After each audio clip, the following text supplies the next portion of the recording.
Aujourd'hui, on va voir un guide complet pour faire sa déclaration d'impôt crypto en 2026. Dans cette vidéo, on va voir ensemble qu'est-ce qui est imposable, qu'est-ce qui ne l'est pas, comment calculer une plus-value crypto, également quels sont les formulaires à remplir pour la déclaration et tout ce qui change et les nouveautés pour cette déclaration 2026. Tout d'abord, on va voir qu'est-ce qui est imposable. La première bonne nouvelle, c'est que simplement détenir des crypto-monnaies sur un portefeuille, ça ne génère aucun impôt. Votre Bitcoin peut avoir doublé, vous ne devez rien tant que vous n'avez rien vendu. En France, ce qui déclenche l'impôt, c'est ce qu'on appelle un fait générateur. Et pour les cryptos, il y en a deux. Premièrement, lorsque vous vendez des cryptos contre des euros ou une autre devise, comme le dollar par exemple. Et deuxièmement, lorsque vous utilisez des crypto-monnaies pour payer un bien ou un service. Par exemple, pour acheter un ordinateur en Bitcoin.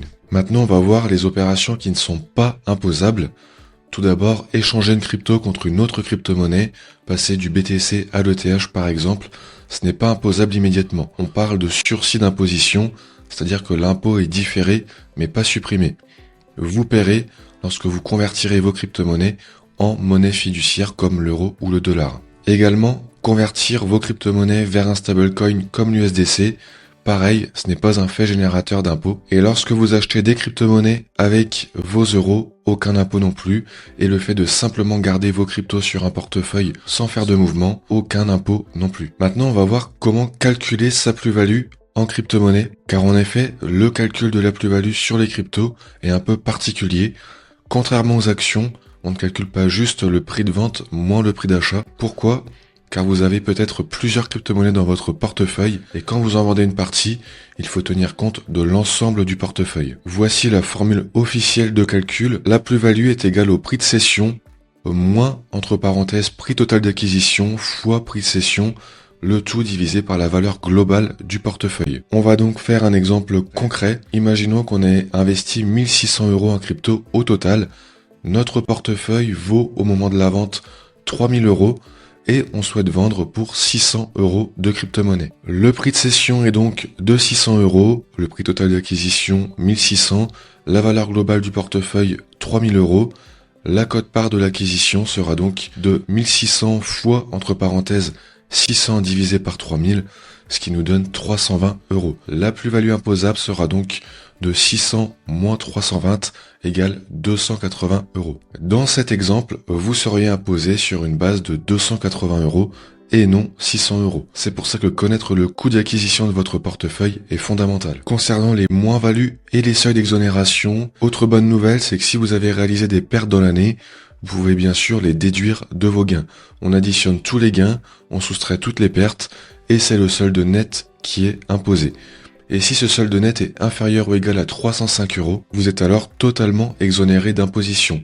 Mais attention, vous devez quand même le déclarer pour le prouver. Petit conseil pratique, pour calculer ce que vous devez payer comme impôt, vous pouvez exporter l'historique complet de vos transactions depuis les plateformes et ensuite vous pouvez utiliser des outils qui aident à effectuer la déclaration d'impôt, comme par exemple Waltio, qui est un outil que j'utilise personnellement pour faire ma déclaration d'impôt.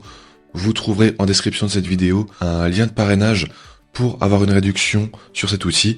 Et si vous voulez une vidéo détaillée pour voir comment utiliser l'outil, dites-le moi dans les commentaires. Maintenant, on va voir le taux d'imposition et les formulaires à remplir sur la déclaration d'impôt. Concernant le taux d'imposition, en 2026, on a une petite nouveauté, c'est l'augmentation de la flat tax, également appelée prélèvement forfaitaire unique, qui passe de 30% à 31,4% en 2026. Cette flat tax se compose d'une part d'impôt sur le revenu de 12,8% et d'une part de prélèvements sociaux de 18,6%, ce qui nous fait un total de 31,4% d'imposition. Ce taux s'applique uniquement sur les plus-values nettes et non sur le montant total que vous avez vendu.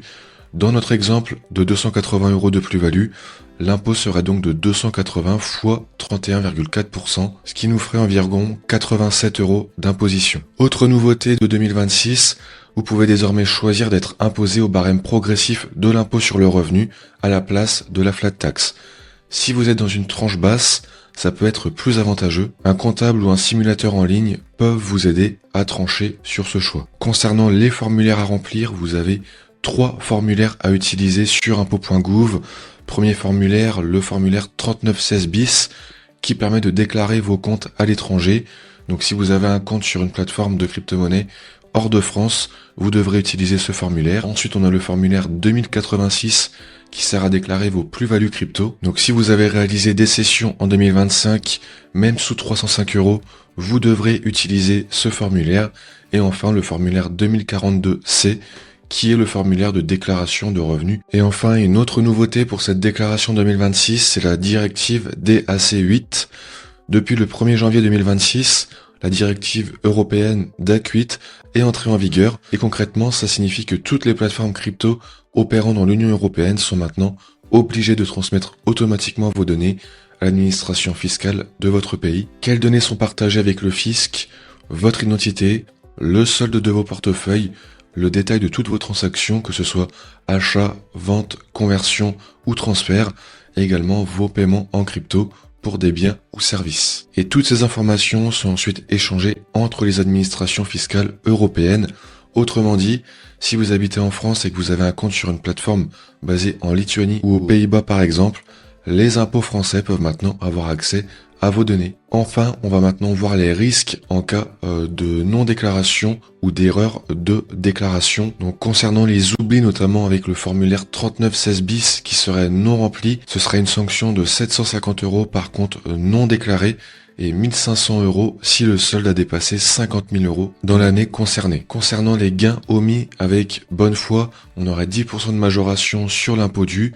Pour ce qui est des gains omis de manière délibérée, là on passe à 40% de majoration. Et pour ce qui est des manœuvres frauduleuses, on est ici à 80% de majoration, voire avec des poursuites pénales. Pour résumer, voici la checklist pour déclarer vos cryptos en 2026 sans rien oublier. Premièrement, exportez l'historique complet de toutes vos plateformes, y compris les plateformes étrangères. Ensuite, vous calculez vos plus-values nettes. Vous pouvez utiliser un outil comme Waltio. Troisièmement, vous remplissez le formulaire 3916 bis si vous avez des comptes sur des plateformes étrangères. Quatrièmement, vous remplissez le formulaire 2086 si vous avez réalisé des sessions, que ce soit vente ou paiement. Cinquièmement, vous comparez la flat tax vs le barème progressif pour choisir l'option la plus avantageuse pour vous. Et sixièmement, vous déposez votre déclaration en ligne sur impôts.gouv avant la date limite de votre département. Voilà, vous savez maintenant tout ce qu'il faut savoir pour déclarer vos cryptos en 2026.